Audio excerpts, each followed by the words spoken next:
Good morning, good afternoon, or good evening for wherever you are. Welcome to today's session about student health insurance for students at Columbia. My name is Gail Gachalian, and I am the Director of Communications for our organization, and it is my pleasure to welcome you all. And thank you for your interest in this session and learning about the offering at Columbia University and the process of health insurance and health and well-being services that are available to you if you're a student and for your student if you are a parent or family member.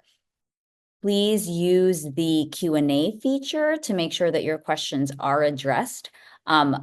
Steve Veach, who is our senior health insurance specialist, will be staffing that Q&A and will be answering questions over time as you ask them, but also we left time at the end of this session for for Karen to address questions, our main presenter, Karen Balo, to address questions for the broad group. And so without further ado, it is my pleasure to hand over the mic to the Assistant Director of Student Health Insurance at Columbia University, Karen Balo.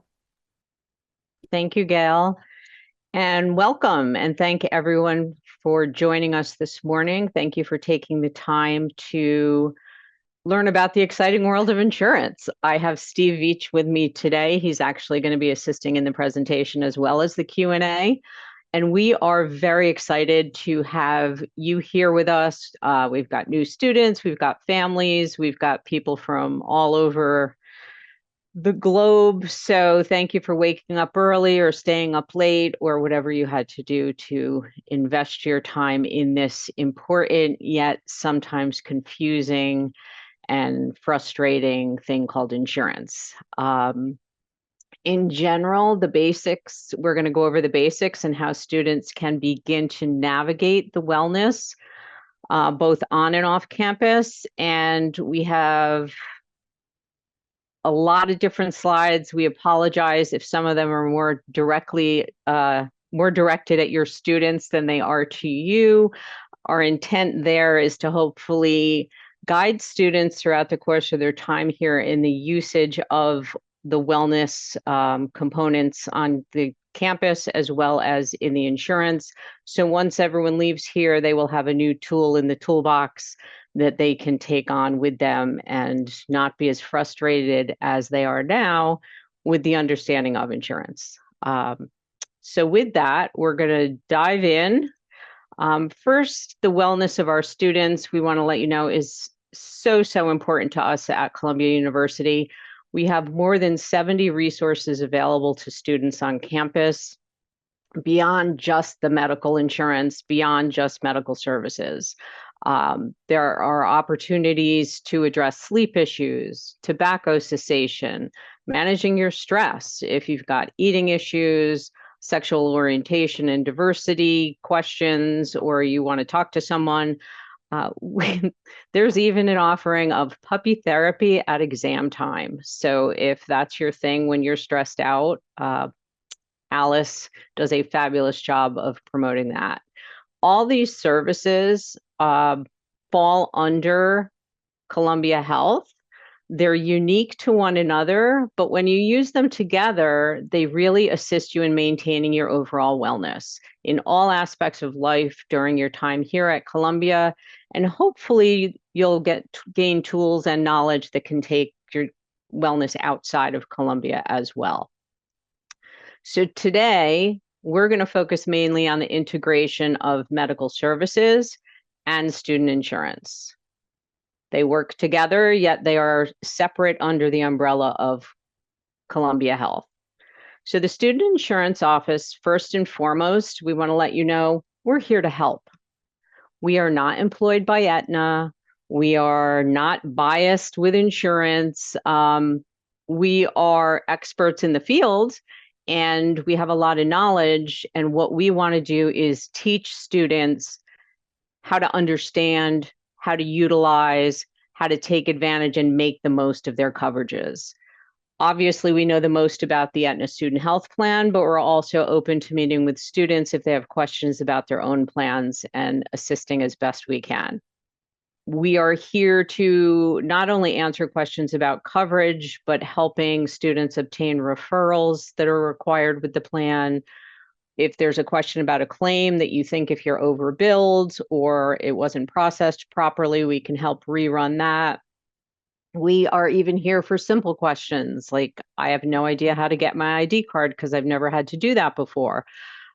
So anything related, we are here on Morningside campus, John Jay Hall on the 3rd floor. Medical services is on the 4th floor. So whether you're on the Aetna student health plan or you're on your own private insurance, know that we are here to help you navigate the process. The way to navigate the process really is to understand your insurance. And insurance in general can be so complicated and difficult to understand. Insurance in the US can be even more confusing than most. So we want to help you make the most of it, to understand the key insurance terms, what they mean, what to do to avoid unnecessary expenses, and take anything that you do learn. Again, I know I keep repeating this, but the idea is to teach you to advocate for yourself, to take these lessons and move them forward so you know how to do things on your own. So insurance basics, the Aetna Student Health Plan is what we call an open choice PPO. And this means you can select your own provider within the Aetna network. You can pay a higher rate if you'd like, if you want a provider from outside of the network. The network is basically those who agree to partner with Aetna at a set cost. So you know that you're going to pay a certain percentage for your plan and it will not go over that. If you are out of network, there is no agreement. So your cost is not managed as well, and you could have some very expensive surprises. The Columbia University plan is what we call a platinum level plan. It offers students one of the most comprehensive and richest plans available. And the cost, even though I know it seems like an incredibly steep price for insurance, when you go onto the exchange or the marketplace and look for individual platinum insurance, you're going to notice that the cost for Columbia is actually 1/4 of the price of a regular plan before you start using credits. So it is expensive, but for what you get for the cost, it actually is so inexpensive that we here on staff would love to be able to participate in it. If you have a medical concern, or you simply want to establish a baseline of care, you're going to make an appointment at medical services to have a consult with a provider. The provider we call a PCP, that's your primary care physician. You can do this by going into what is known as the patient portal and requesting an appointment there. If you do not have a doctor already assigned to you, you can request a specific team member by going onto the website and looking at history and background about the individual and request them, or you can actually be assigned a PCP. And they are all qualified. It's important to complete a medical history, though, especially if you have a pre-existing condition, because this is going to help to assign you to the best match in the provider that you're going to be using. And this is for both those with Aetna and those without. It's part of medical services, which is something that can be utilized by most students. I'm going to get into that shortly. So medical services is also in John Jay Hall on Morningside campus. It's on the 4th floor. And the services include everything and more than what's listed on the slide, but it is also your must-stop location if you need to go off campus for a specialist if you're on the Aetna plan. You have to get a referral. It is something that cannot be done after the fact. If you know you need to go to a dermatologist, you need to check in with your PCP on medical services and request a referral. If you go to the dermatologist without one and you're on the Aetna plan, you are going to be charged extra and you're going to have some surprise billing that you're not going to be very happy with. And unfortunately, insurance is highly regulated, so we cannot do anything about that after the fact. So if you take nothing else from here and you are on the Aetna plan, remember that a referral is needed before you go off campus for care. And a referral is basically a written permission by the doctor that says, yes, this is the case with this student. They do need this treatment. And then you can go select a specialist of your choosing, or you can be assigned one. Full-time students have access to medical services on campus, as will part-time and half-time students holding any sort of visa status.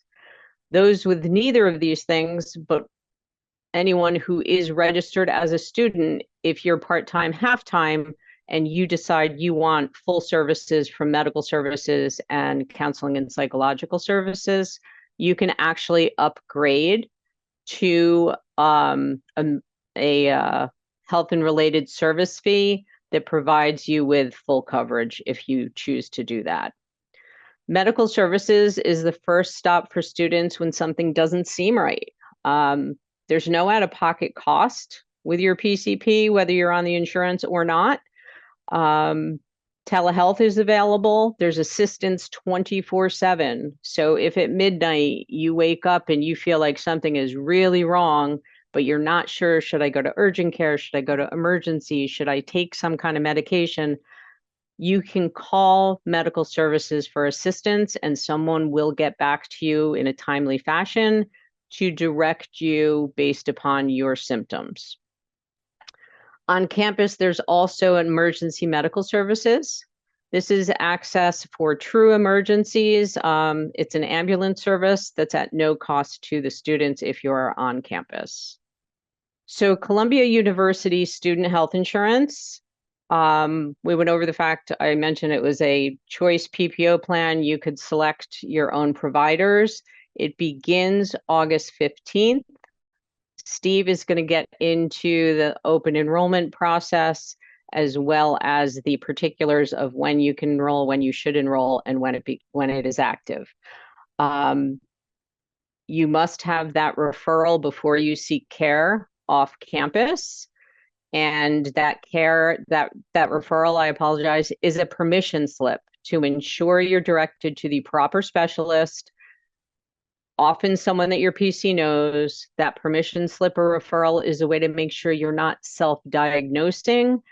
It's making sure that somebody said with a medical degree, yes, this is the case, and this is where you should go. So keep in mind the importance of that for a variety of reasons. Referrals are written for a diagnosis. If a condition requires multiple specialists, as long as they are all related to that initial diagnosis, you only need one referral. So if you have a referral for a cardiologist, and then the cardiologist decides you need to go have a certain scan, if it's all related to that base diagnosis, you're not going to need a separate referral. You're not going to have to go back for another referral for that scan. But if you do visit urgent care or the ER, and afterwards they say, we gave you a referral for physical therapy, in that case, you will need to reach back to medical services, let them know what happened, and let them know that you need a medical services referral for your follow-up care. So that was a lot of information. And I'm just going to go through kind of how we would like to get everyone started to understand the basics, to give you a couple resources to digest different components of insurance. So it seems more complicated than it is. And if you do not go in thinking, oh, I'm never going to understand that because it's insurance, it's complicated, I'm just not going to worry about it, I'll let the chips fall where they may. Please don't do that.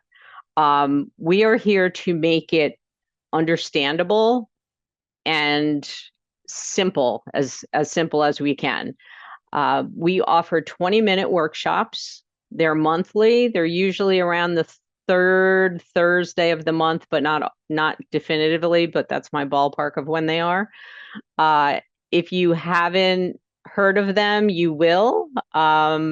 If they aren't what you're looking for, that's okay. Log on to the workshop. It's 20 minutes. If in 5 minutes you're like, this is really not what I thought, get off. Save your time. Join the next one. Maybe the next subject matter is what you're looking for. But check them out because they're 20 minutes of basic information, simple terms, broken down in how to use and understand the insurance.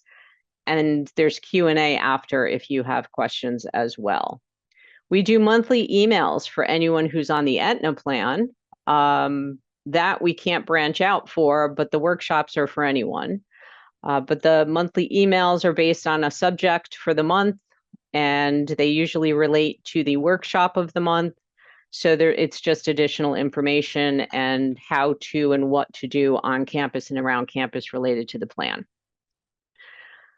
We do a workshop about understanding keywords. I've said PCP a lot: primary care physician, general practice doctor, general practitioner, your basic doctor, your person who is there, like the family doctor that you grew up with.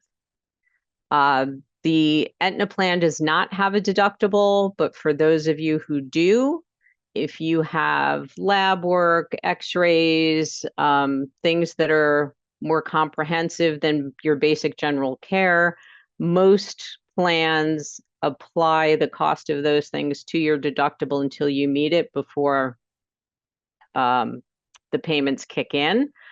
A copayment is exactly that. It's a payment to the provider at point of service. So it could be $30, could be $20. Some plans charge $75. For the Aetna plan, it is $20 for counseling psychological services, $30 for a basic general provider specialist visit. There's in-network we talked about, referrals we talked about. So anything beyond that is obviously more involved. These are the basic terms, and they should get you started on your first step of insurance. But beyond that, the key is ask for help. There is no ridiculous question. There's no silly question. We all have questions. Steve and I have been in insurance for a total of, I'm afraid to say, but I know it's pushing 40 years between the two of us, maybe 30, somewhere in there. But it's a lot of information, and we still ask questions. So no question is ridiculous. I'm going to turn it over to Steve now so he can get you teed up on the plan enhancements for the year and the all-important keys to successful waiving and enrolling of the insurance. So with that, I'm going to bring Steve on, and I'm going to jump off. And Steve, here you go. Thank you, Karen.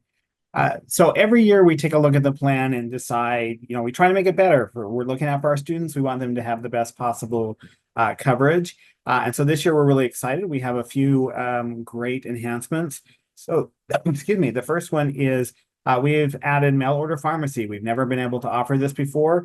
So this is the first year, and we're really excited about it. So you can now get a 90-day prescription through mail order rather than have to go to the pharmacy every month to pick up your 30-day supply. So that is now available. In addition, we have a list of approximately 80 generic medications that are going to be available at no copayment, so no cost to the student. And so this is great. If your prescription is on that list, you don't have to cover it anymore. We're also able to lower the copay for the ambulance, so from $100 to $50. Now, if you are on campus and need the EMS ambulance, that still remains at no charge. So there's no cost if you use that service. And this is a change that was made last year that has been very successful, and our students have loved it. It's for counseling and psychological services. The first 10 visits to an off-campus provider that's in network, as long as you have a referral, now has a zero copay. So there's no cost sharing for the first 10 visits. After the first 10, then you will have the regular $20 copay that will apply to all remaining visits. Now, if you are seen on campus through CPS, Counseling and Psychological Services, those services are still available at no cost. They do short-term counseling. It kind of varies there's no limit to the number of visits that they will assign. They work with the student and decide, what's best. And if you need long-term care, then they would refer you off campus to see a specialist. Open enrollment. We had lots of questions come in already asking about open enrollment. So hopefully we'll be able to address all those right now. So open enrollment and why is it important? This happens every year. It is required, not like, so if you're on a commercial plan, you may not have to make a change. If you don't want to make changes, it will roll over.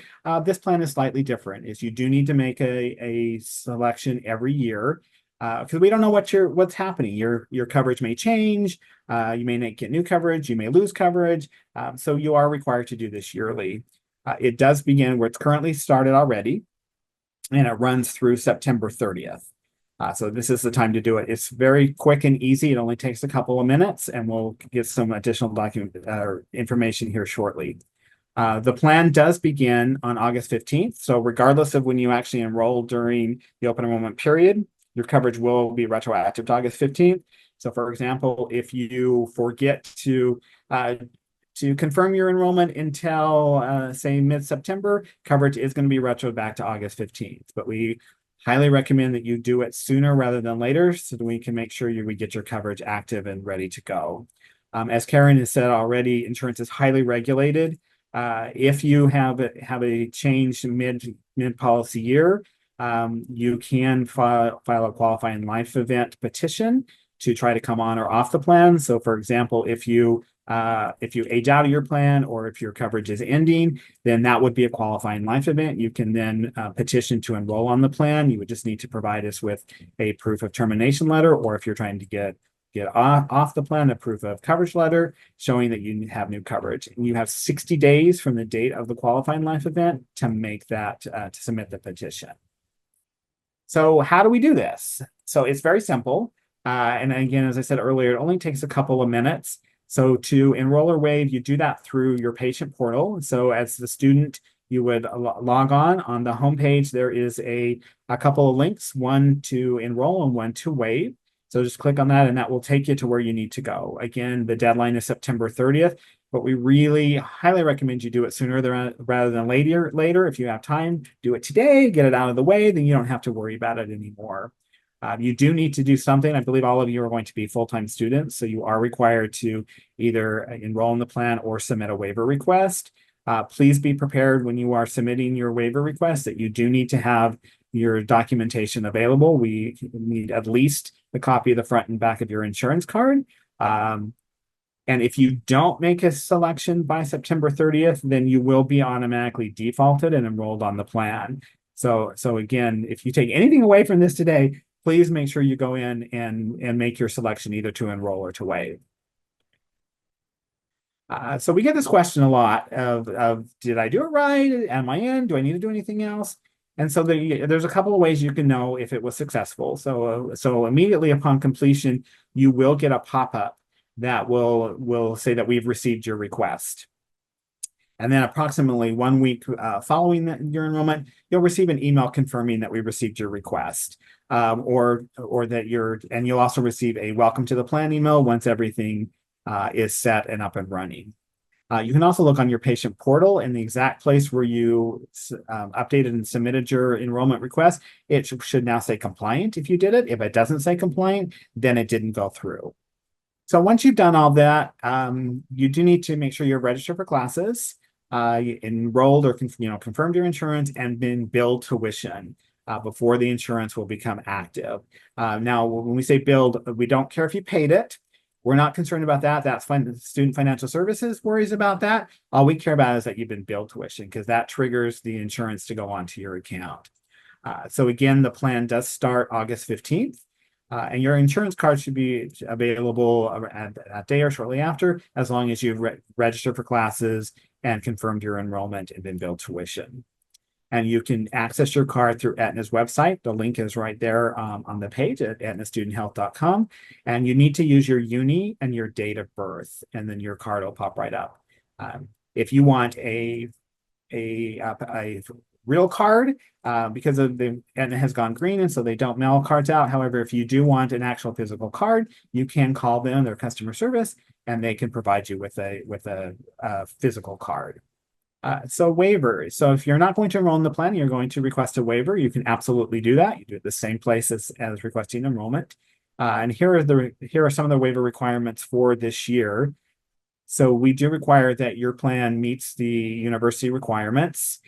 They are clearly stated on our website and on a very handy checklist that's been created that goes into a little more detail that you can compare your plan.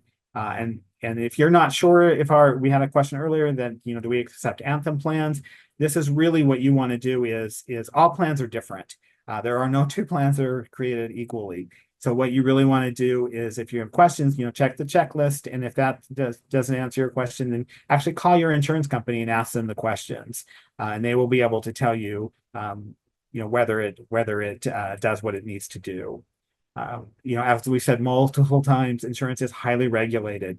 So unfortunately, we are unable to make any exceptions. If the requirements are not met, we'll be unable to approve your request. And one thing to keep in mind is please make sure that you have all of your documentation. For most waivers, all we will need is your insurance card. So make sure you have that, the copy of the front and the back. And then anytime you do anything with your waiver request, you will get an email letting you know what's happening. As soon as you submit your waiver request, you should get an email that says it's been submitted and it's pending. If we go in and we approve it, you'll get a response that says it's been approved. These are automatic responses that go if it's denied or requesting additional information. In those cases, you'll be directed to your patient portal, and there will be a secure message letting you know why it was denied, or if it was incomplete, what we're waiting for, what new information you need. So you can find those through thank you. If you are a student on a visa, so anyone who is not a U.S. citizen or a permanent resident, you have one additional requirement for your waivers, and that is medical evacuation and repatriation coverage. If your medical insurance meets the requirements but does not have medical evacuation and repatriation coverage, you are able to get a secondary coverage plan to cover this requirement. And those requirements are minimum coverage of $50,000 for medical evacuation and $25,000 for repatriation. And the same with the medical coverage. This coverage must also cover you from August 15th through August 14th of the next year. And so you need to submit the documentation detailing the coverage amounts. So we just need, the cover sheet that states your name, has who the plan is from, the dates for the coverage. And again, it has to be from August 15th, 2024 to August 14th, 2025. And then the coverage dollar amounts. And that will need to be submitted with your waiver request at the time. So just a couple things to keep in mind as you're getting ready to submit your waiver request. The plans do need to be licensed with the state to conduct business here in the United States. And the plan needs to provide coverage for routine care throughout the United States. So this basically means is we have a lot of plans that are HMO plans from other states. HMO plans typically only cover you in that service area. So an example, we get a lot of Kaiser plans. Kaiser typically does not provide coverage outside of their area except for urgent and emergent care. So you want to make sure that your plan has coverage across the United States for routine care. If not, we would be unable to approve your request. Another thing to look for is there can be no annual or lifetime usage caps. So for example, the plan can't have any overall maximum. It has to be unlimited. And a lot of things we see on a lot of like international policies is it may have limits on mental health or substance abuse, either dollar limits or the amount of visits. And so there can be no limits. And again, as I've said a couple of times, the plan does need to be in effect for the full plan year from August 15th, 2024 to August 14th. And one thing to keep in mind is a lot of you, if you're on a commercial plan, those plans automatically enroll typically in January. That's fine as long as the intent is that the plan is going to continue. That's what matters. You may not have an effective end date, and that's okay. So we have created a couple of years ago this really handy card for all of our students, and they seem to really like it. It's very small. It's a business card size, fits in your wallet, and so it really has some important information, some quick guide in numbers for you. It has the insurance, has public safety. So our students have really liked this. It's small. You can stick it in your wallet and have it so for any time you need it. You can pick these up at your school should have a supply. They're definitely in our office in John Jay 3, medical services, counseling and psychological services, and disability services. They all have these. So if you're around and during open enrollment, during INSOP when you're new on campus, the tabling events will also be there. So make sure to pick one up so you have one. All right, I think we're ready for some questions. So I'm going to start with the first one while you Okay. think. Okay.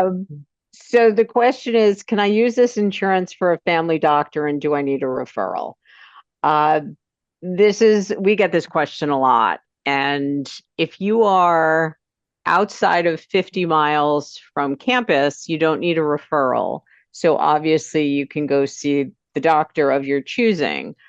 But if you are, if the student is on campus where most of the new students do reside, then your PCP is going to be your primary care physician. And that's where you need to establish care. If there is an extreme exception that you feel there's it's a question of health safety, you are welcome to send something to me directly and we can discuss what the issue is. A lot of people feel like they have an exception when it's basically more of a convenience.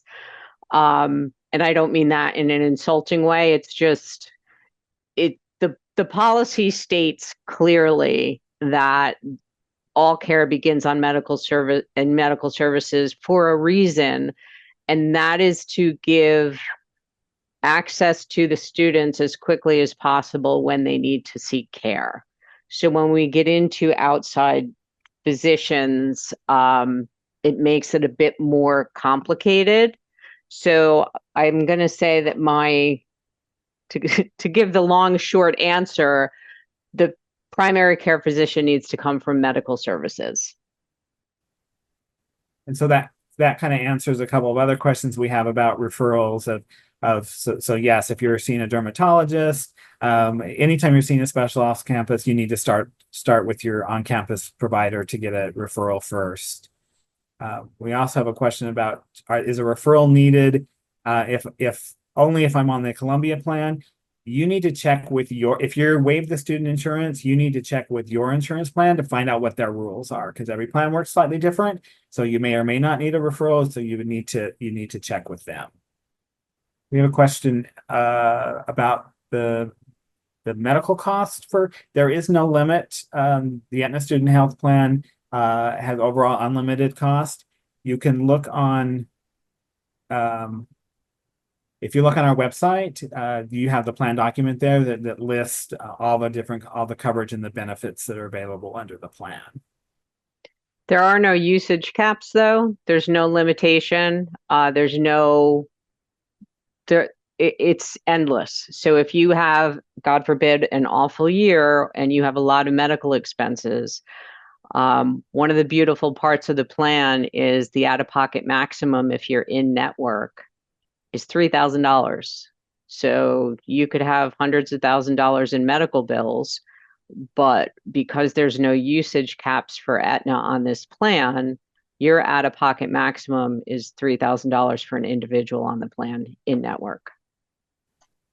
We're having a lot of questions asked about different specific plans if we will accept them. Again, as I kind of said earlier, every plan is slightly different. And so we don't know for sure if it's a PPO plan and has coverage in New York, it will most likely be accepted. But until we actually see it, we can't answer that as well for sure. But like we recommend is check the checklist. And if you're still having questions, to call with your insurance company. and ask them the questions. The big is it needs to make sure that it covers full coverage here in New York, not just for urgent and emergent care.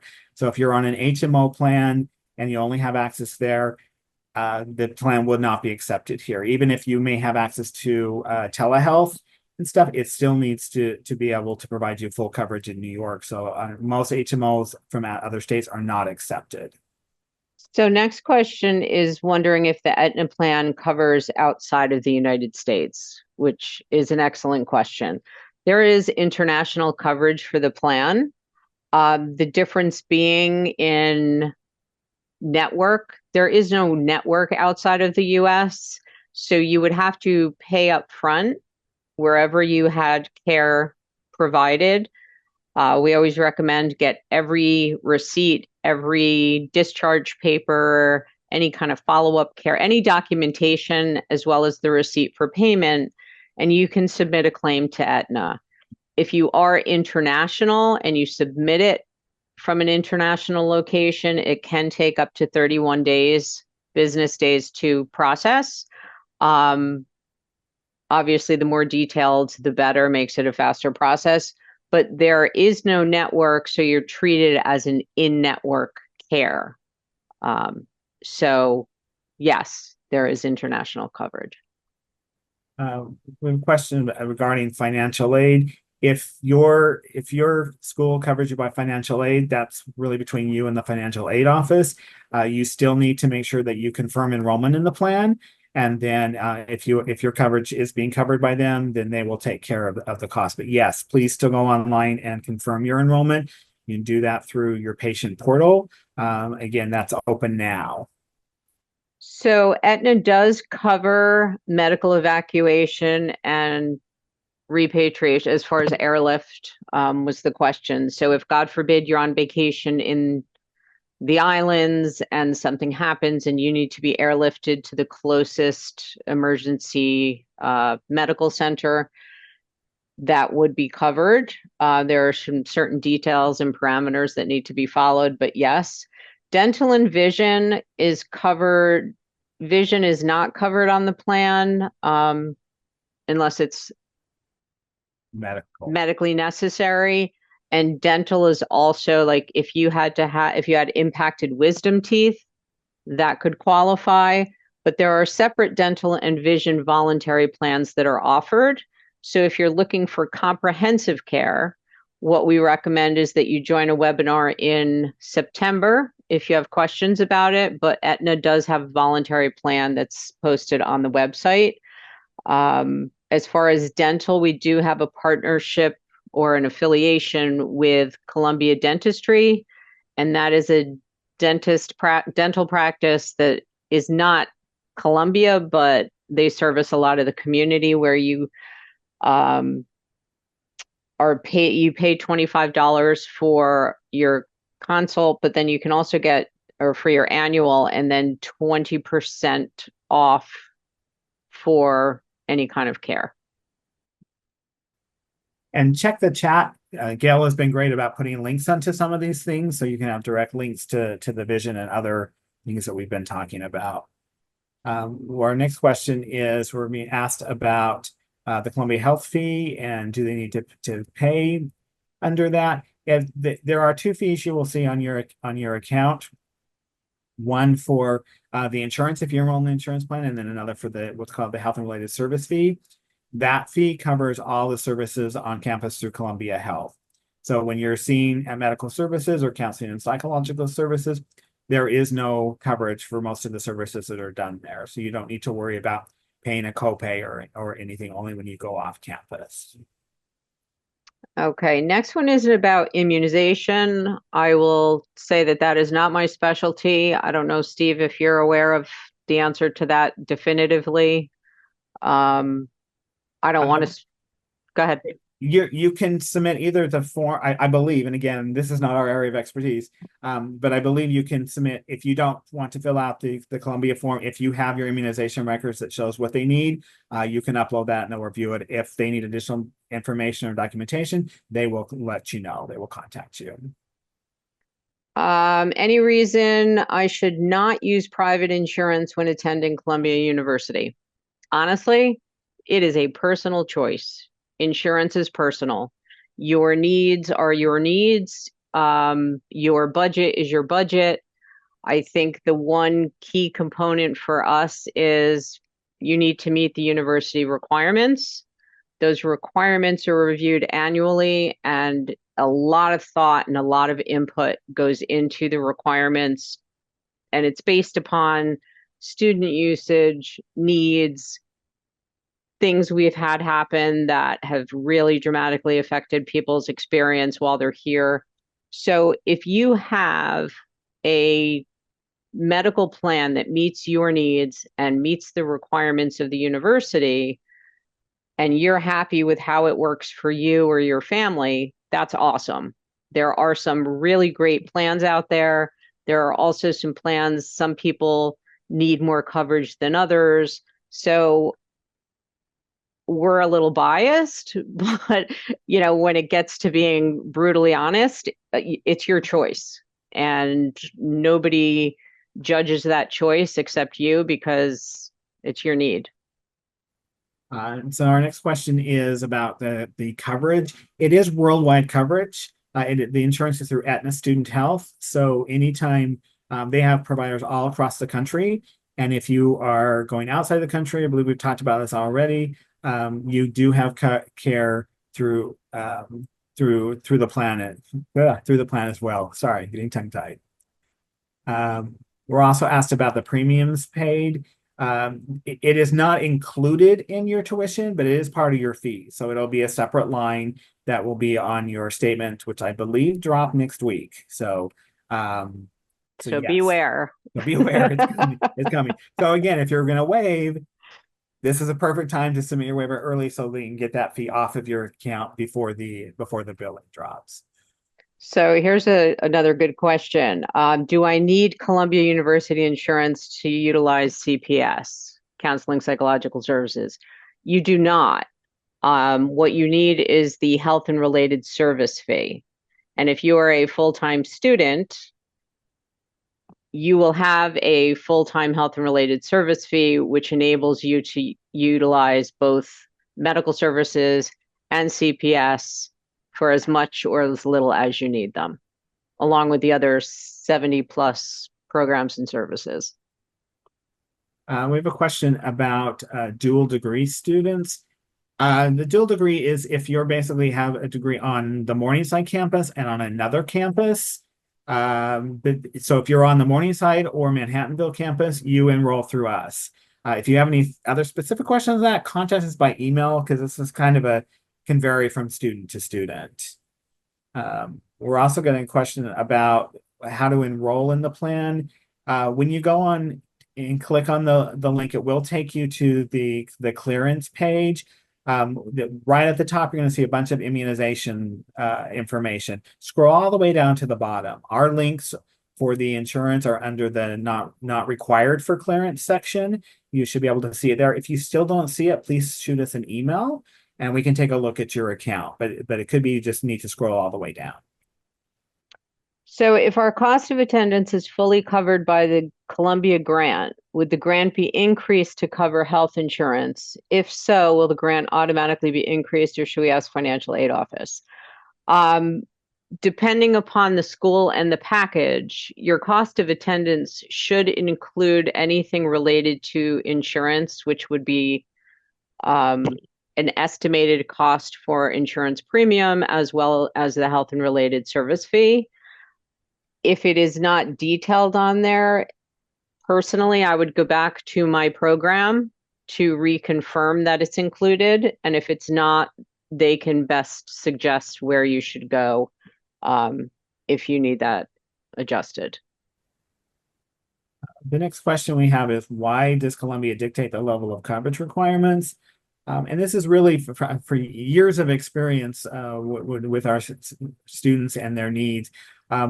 I know it may seem like a lot that we're asking for, but Columbia really does want to make sure that you're covered and don't have to worry about any medical issues, that you can concentrate on your studies. And so it's not arbitrary. I promise you, they've done lots of research in trying to figure out the best, what's really required for our students. And we review it every year. And we also take input from a team of students. So it's not just it's not just the insurance folks just deciding. It is a huge process. It's a very large undertaking. We take our time, we go back and forth, we have a lot of input. But also, as Steve said, experience dictates change sometimes. And if we notice there are holes in the coverage, especially being in New York City, there's so much going on. But we just want to make sure people come equipped, because the last thing you want to do is be here and nobody thinks, hey, tomorrow it's going to be my turn to have a problem. But stuff happens, and we want to ensure that your experience here is fabulous and everything that you work so hard to have. And we don't want it to have you derailed because of a medical situation that escalates, causing massive financial hardship, is really what it comes down to.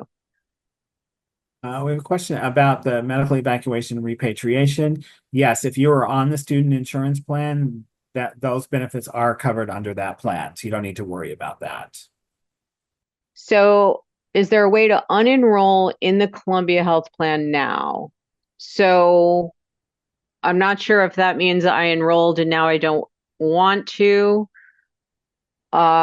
Steve, how would you interpret that? Yeah, I would say we have a lot of students sometimes that they enroll and then they change their mind, or they waive and then they change their mind. Open enrollment is open until September 30th. So whatever you do between now and then, whatever is last on your account as of 11:59 p.m. on September 30th is what's going to stick. So if you enrolled and you go like, oh, whoops, no, I have coverage through my parents, you can go online now and submit a waiver request, or vice versa. If you enrolled in, or if you waived and now you decide, oh, you know what, my plan doesn't work, I want to enroll, you can go ahead and re-enroll. Just go back onto the site and pick the option. Okay, Steve, next one is a QLA. I'll defer to you. Okay. So go ahead. Their current insurance expires on December 31st. I'll be purchasing a new insurance before that. Does this mean I'll need to purchase the Columbia insurance? That's a great question. If you know your coverage is going to end on December 31st, but you know you're going to have another plan, and as long as it still meets the waiver criteria, you're fine to go ahead and submit the waiver request. If you're losing coverage and you don't have another plan lined up, then yes, then you can enroll. That's qualifying life event, so you could enroll onto the plan. You would need to fill out the petition form and provide us with the documentation that you lost your coverage.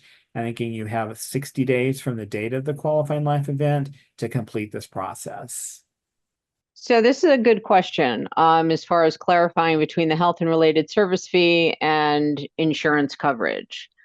So I guess the short answer is how you put it, as the health and related service fee covers routine non-emergency care, which is basically true. If you come to medical services and you have an earache, or you just want a general routine physical, or you burned your hand, but it's kind of minor, and you need somebody to do a wound triage on it.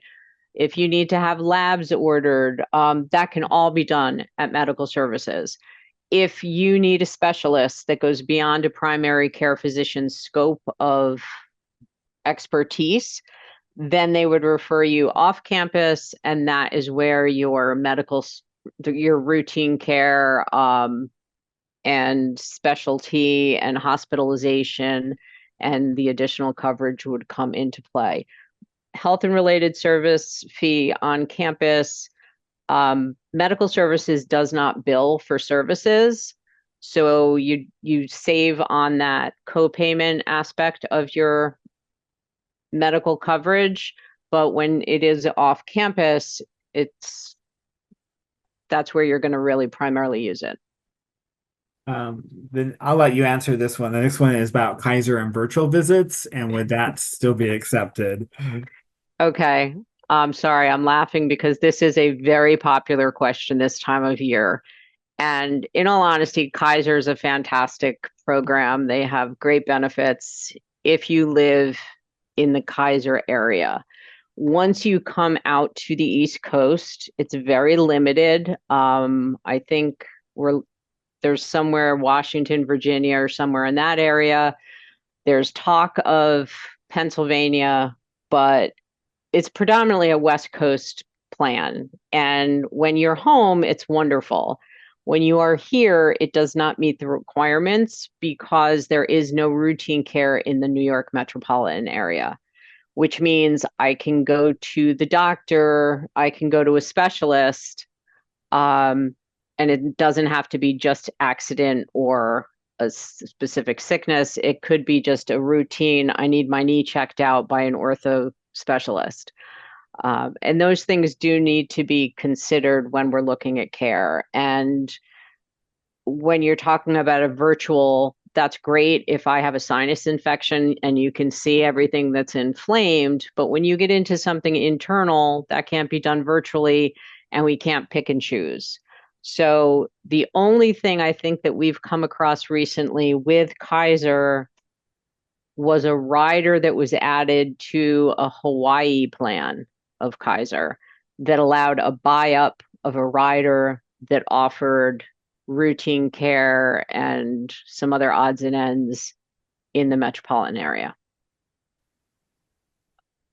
So our next question is about the how the premium is billed for the Aetna Student Health Plan. So it is billed to your student account the same way as tuition and other fees, and then it's paid the same way. So you'll see it all on the statement. Everything goes through Student Financial Services. So yes, it would be paid along with your tuition. Question I'm not switching my PCP to one on campus. Do I need a referral to see other doctors in my home state? If you are more than 50 miles away from campus, you do not need a referral. If you are on campus or in the New York metropolitan area, you're going to be within 50 miles, which means you are going to need a referral, and it's going to have to come from medical services. So you will need to establish care with somebody on medical services in order to avoid fees for any services provided within 50 miles. And I think we've gone over this a couple times, but it's a good one to reiterate. Yes, if you waive the Columbia plan, if you're full-time and pay the health and related service fee, then yes, you absolutely still have access to health services on John J. Hall, and there's no charge for those services. And your primary care physician would be out of medical services in John J. Hall on the 4th floor. Okay, Couple more, and then we got to wrap up. Go ahead. Wanting to know can insurance be used when school is closed? Absolutely. You know, the insurance is good 24/7, 365 days. If campus is closed and you're unable to be seen, you can go to urgent care. They also have a 24-hour hotline, so please call them. They can kind of triage and see what's going on and direct you best on what type of services you need and where to go. And yes, the insurance does cover surgery. You may need pre-authorization, but part of the plan is hospital, surgical, anesthesia, things of that nature.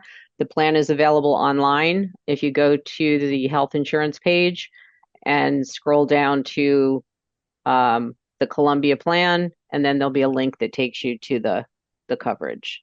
It's about 55 pages. Can we see on-campus providers or access any campus health services just using the health fee, or do we need an insurance plan? So that goes back to the health and related service fee. That allows you to see folks on campus, and it doesn't matter what your insurance is. Yeah, we have a question, another one about dental and vision. If they need to enroll, you do not need to enroll in the dental and vision voluntary plans. Those, if you don't want to enroll, they're optional. There is no waiver to opt out of those. You will not be automatically enrolled in those. Those are ones you have to enroll through Aetna's website and pay the fees directly to them. So only if you're opting out of the medical, do you need to submit a waiver request. I'm just going to chip this one in for the last How long does it take you to reply regarding family plans versus Columbia plan? As far as us handling information and responding to a question, we respond to them in the order that we receive them. So if you have a question about a plan that we can assist with, we are happy to assist. If we're unable to, or maybe this is about a waiver, I'm not sure. If it's regarding asking us for help in interpreting a plan or an issue, we will do our best, but we answer everything in the order in which we get it. And I think that's basically waiver versus enrolling. We're all trying to keep both of those within a 3 to 5 day turnaround at the moment. But we do them all manually. Occasionally, if we get backed up, we apologize. But we do try to keep a 3 to 5 day turnaround. And with that, I think we are out of time, but we certainly appreciate the numerous questions. If we did not get to yours, we apologize. You are welcome to send an email to us at Student Insurance, studentinsurance@columbia.edu, and we'd be happy to send you a response.